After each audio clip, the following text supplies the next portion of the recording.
Bismillahirrahmanirrahim. De hakkı aile ve evlat de hinek mealin ayetin Kur'an'a piros. Gelin yen ku baweri aniye. Xwe û aila xwe ji agîrekê biparêzin ku şewata wî mirov û kevirin. Li ser wî agîrî melâiketên dilstûr û dijwar hene. Li ber fermana Xwedê ranabin û ya ku fermana wan pê hatiye kirin dikin.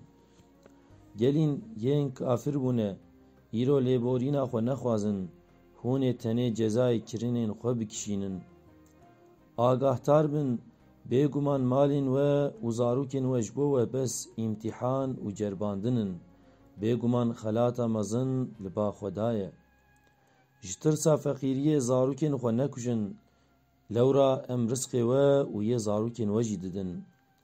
Gelî wan kesên ku bawerî aniye, ji jinên we û zarokên we hinekê wisa hene ku ji we re neyarin, zînhar xwe ji wan biparêzin, lê belê ku hûn wan efû bikin û li qusûra wan nerênin û wan bibexşînin, bizanbin ku Xweda Xefûr û Rehîm e.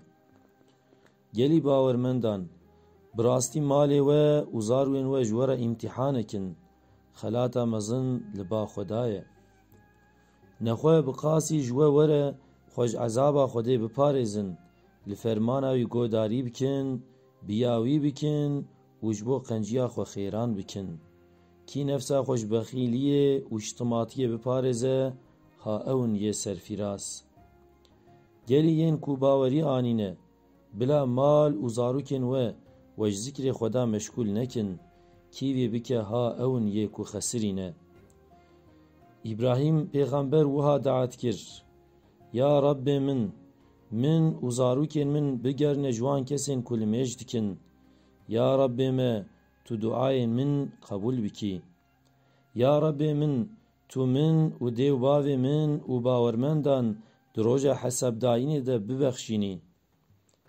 İbadurrahman wiha daet kin: Xwedayê me, ji jin û zurriyeta me ewladên wisa bide me ku bibin ronayiyan çavan û meşteqwadaran re bike pêşeng û rêber. Amin.